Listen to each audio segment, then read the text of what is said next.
How does a family with every resource at their fingertips vanish into thin air, leaving behind a mountain of questions and no clear answers? That's exactly the mystery that drove me to these woods that October morning. I still remember the chatter on my handheld radio, abandoned pickup on County Road 223. I'd been hunting along the tree line near Red Oak for years, but I'd never heard anything like this.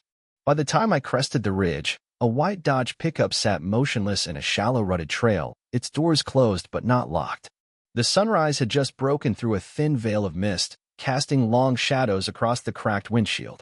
Peering in, I saw exactly what the deputies later cataloged: a full stack of $100 bills lying in plain sight on the center console, 32 grand in crisp, even stacks. Next to it, a leather wallet, its snap undone, spilling IDs and credit cards across the passenger seat.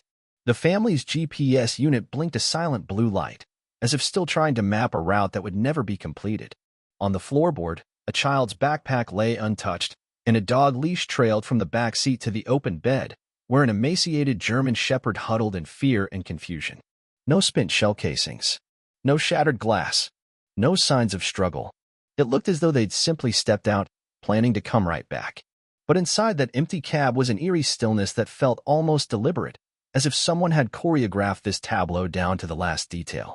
Word spread fast through Latimer County. I learned their names, Bobby, Sherilyn, and little Madison Jameson, and that they'd left their home in Uchiana at dawn, talking about surveying 40 acres of wilderness to escape the world. That had been October 8, 2009. Now it was October 11th, and this truck was all they left behind. By the time I reached the tailgate, deputies had posted yellow tape around the scene, marking off tire tracks that led into the woods and then vanished. They asked if I'd seen anyone slipping through the pines, but I hadn't. The dog, though scared, didn't growl. It whimpered and pressed its cold nose against the mesh of a makeshift carrier in the bed. I knelt beside it, running my glove along its ribcage. It was alive, but barely. No tags, no owner in sight. Later, when the full inventory came back, I heard about the video footage from the Jamison's own security cameras, 20 minutes of them loading that very truck in a trance-like state, walking back and forth, wordless, almost mechanized. That detail gnawed at me more than the missing family. How could 3 people, a dog at their side, simply walk away under their own power and be gone? As a hunter, I've tracked wounded game through thick underbrush, followed faint scents over miles of ravine, but never had I felt more lost. I stood there in the crisp morning air, looking at that dog's hollow eyes, and wondered what forces, natural or otherwise, had ripped this family from their lives. Before the deputies towed the truck away, I slipped a fallen pine needle into my pocket.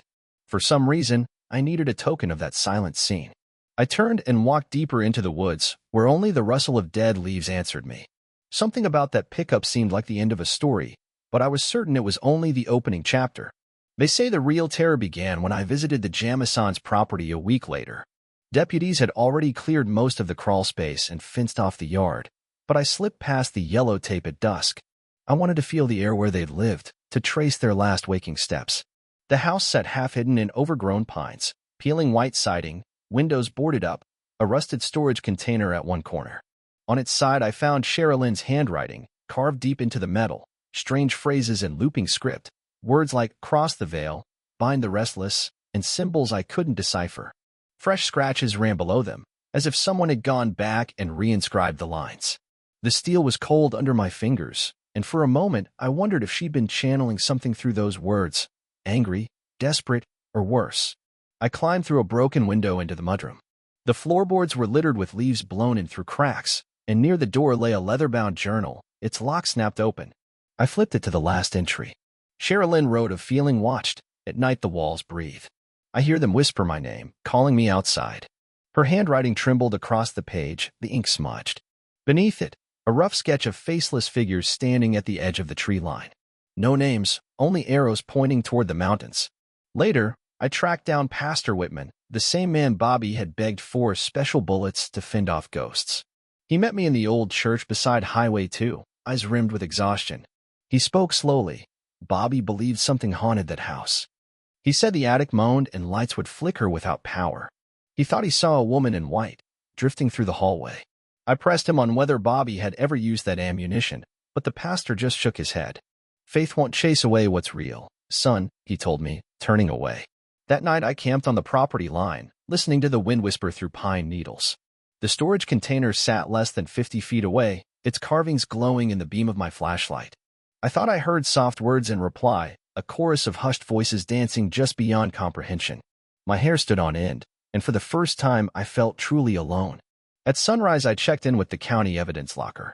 The deputies had bagged the journal and the container scrapings for analysis, but they'd also found an old hunting rifle buried near the back porch, rusted, its barrel empty of the special shells Bobby had requested. The gun itself was another unanswered question. Why hide it so well if they planned to defend themselves? Walking out, I caught a glimpse of footprints leading away from the house toward the creek. They started in pairs, an adult's and a child's, and then a third set, small, lighter, impossible to tell if human. They faded into the mud where the earth had been churned by heavy rain.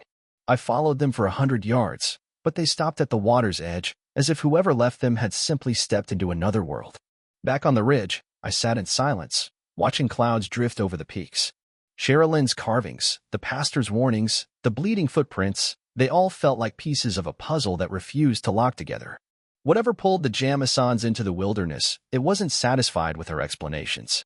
And as I loaded my rifle, a precaution, nothing more, I knew I was chasing ghosts in more ways than one. I couldn't shake the feeling that something was still watching me long after the coroner's team packed up the ravine. A week after I radioed in the discovery, I drove back just before sunrise, the sky bruised purple and gray. I had permission this time. Detective Reynolds wanted me on site to point out anything they might have missed. The creek was lower now, revealing jagged stones stained red-brown with iron-rich silt.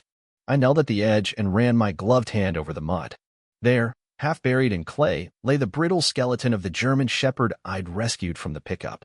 Its jaw gaped, fangs still intact, a shard of torn leash link tangled around its canine tooth. I traced the curve of its spine.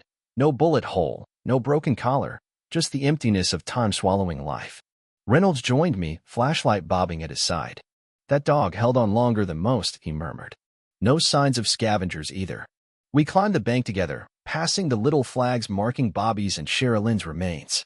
Near Bobby's hip, a smashed iPhone lay face down, its screen cracked and covered in dirt. I flipped it over, no case, no SIM card. The coroner's office later confirmed it had no data. They'd wiped it clean sometime before burial. Further on, by the largest skeleton, I spotted 2 brass shell casings half buried under pine needles. I bent down. The head stamps were worn but legible, 12-gauge Winchester. Exactly the kind Bobby had begged Pastor Whitman for, special bullets to rid their home of ghosts. Yet here were spent shells, far from the house, deep in the woods. Reynolds frowned. Someone fired a shotgun here, he said. Maybe they tried to fight back. He snapped on gloves and bagged the casings. I pressed on, my boots crunching over twigs. Off to my right, I noticed fresh footprints in the damp earth, one adult boot, one tiny kid's sneaker, and between them, shallow impressions that looked neither human nor canine. The prints led uphill toward a cluster of rocks. Under a low-hanging pine, I found it, a fragment of Sherilyn's diary, bound in leather and smeared with greenish mold. The last entry, dated October 7, 2009, read, "They whisper in the walls. I hear them calling Bobby and me to join. I fear Madison won't understand when they take us." My heart thumped as I tucked the page into an evidence bag. The detective caught up, his breath visible in the cold air. "This place, it's as if the Jamisons left messages in every shadow." We stood in silence, the forest holding its breath. Then came a distant crack, like a branch snapping underweight. I trained my flashlight into the gloom but saw nothing. My skin crawled. As we walked back to the patrol car, I glanced over my shoulder. In the dim glow of my light, the arrow-shaped footprints reappeared just beyond the tree lane. They weren't there a moment ago. They pointed toward a narrow game trail I'd never noticed before, a path winding deeper into the pines. "Detective," I said, voice low, "you might want to check that." He hesitated, then raised his torch. The beam quivered over ancient trunks and thick underbrush. "No one's been down that trail," he said. "It doesn't show up on any maps." My finger hovered over the trigger of my rifle out of habit, a reflex from years of stalking deer. Only now, the quarry felt human, or something else entirely. I swallowed. Reynolds clipped his radio back to his belt. "We'll send a team at first light." I nodded and turned away, but I couldn't shake the echo of Sherilyn's words. They whisper in the walls. Tomorrow, I knew, we'd follow those hidden footprints. But in my gut, I feared the next discovery would be one we'd never explain, and one that might be the last I ever make. I couldn't wait for daylight, not after seeing those arrow-shaped prints twisting into the pines.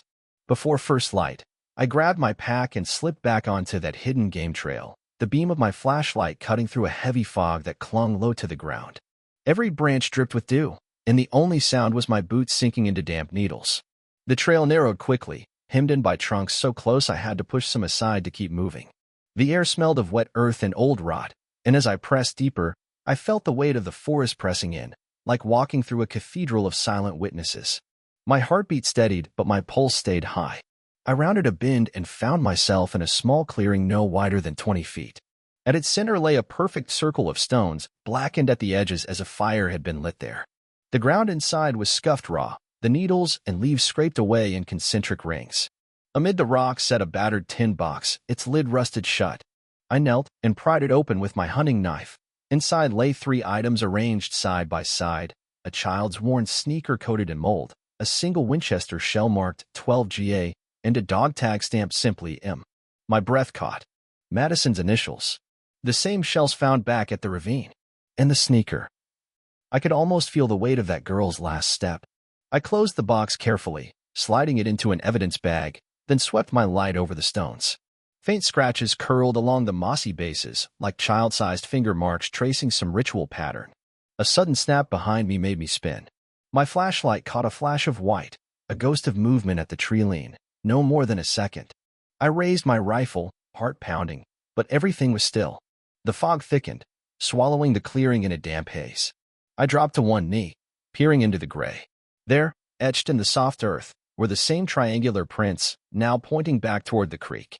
I followed them down through brambles until I reached the old deer run that emptied into a shallow bend of water.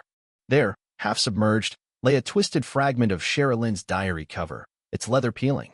I fished it out with my gloved hand and saw the words, "They pull us under," scrawled along the edge. My skin crawled. They pull us under. Pull us where? A voice drifted through the trees, soft, almost melodic, like someone humming a lullaby. It was too low to make out words, but the cadence felt familiar, as if I'd heard it in my sleep. I froze. The hum stopped. Then, directly in front of me, a pair of footprints, adult and child, pressed into the muddy bank, leading into the water and fading in the current. No third set this time. I backed away, every instinct shouting to run, but something held me there. The lullaby began again, carried on a sudden sigh of wind. I raised my light just as a shape drifted past between the trunks, a girl in white, face turned away, hair drifting like smoke. I raised my rifle, then hesitated. The figure collapsed into the mist, gone as quickly as it came.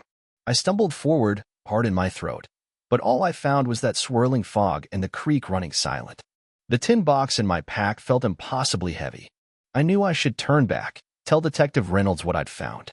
But part of me feared that the moment I left this place behind, whatever was here would follow someone else, and I wasn't ready to let it. So I stayed a moment longer, listening to the hiss of the water and the echo of that lullaby, wondering if the forest had finally shown me its darkest secret. Then, at last, I turned and began the long walk back, knowing full well that every step carried me deeper into a story I might never finish telling. I stood at the threshold of that hidden trail before dawn, rifle slung over my shoulder and flashlight beam cutting slits through the mist. Behind me, the coroner's lights pulsed like distant beacons, but I had to see this through alone. The detectives' team wouldn't understand what I already knew. Nothing about this place was normal. As I retraced those arrow-shaped prints, the forest seemed to tighten around me. Every snapped twig and distant drip of water felt amplified.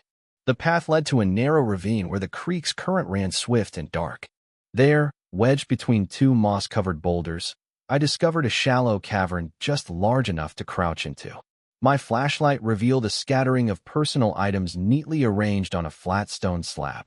A single worn sneaker, Madison's size, beside Sherilyn's diary, its pages loose and stained, and a rusted shotgun shell marked 12 GA. I knelt, heart pounding. The slab's surface was slick with damp earth, but etched into the stone was a crude map. 3 X's arranged in a rough triangle, each connected by shallow grooves carved into the rock. 1 X matched the pickup's location, another the creek ravine, and the third here. Whoever carved it had intended for someone to follow. But follow what? A soft hum rose from the cavern's depths, like the lullaby I'd heard before. It pulsed in time with my heartbeat. I swallowed hard and edged deeper into the chamber, the air growing colder, the walls seeming to breathe. Shadows danced at the edge of my light, shapes I couldn't quite make out. In the far corner, I found what looked like a child's drawing scrawled with charcoal on the rock face, stick figures holding hands at the center of a circle. Beneath it, scrawled in shaky letters, the final line of Sherilyn's diary. When they call, we must go. I froze. The words echoed in my mind, and in that moment I understood. This wasn't just a disappearance. It was a ritual, something drawn from fear, grief, and maybe something older than any of us. A family willingly led into the wilderness by promises they couldn't resist. I rose slowly, glancing back at the narrow entrance. The lullaby crescendoed into a chorus of whispers, urging me forward or warning me back. I couldn't tell which. My finger trembled on the rifle stock. I realized that some secrets are meant to stay buried, that the forest demands its own price for those who pry too deep. I backed out into the chill morning air, leaving the cavern's hum behind. The coroner's team would find the items and file them away as evidence, but I knew they'd never capture the feeling of standing on the edge of that hollow prayer. Driving away, I watched the sun burn through the mist above the pines. In my rearview mirror, the woods looked still and silent, too still. And though I never found out exactly what drew Bobby, Sherilyn, and Madison into that hidden chamber, I carry their story with me every time I step into this forest. Some mysteries aren't solved.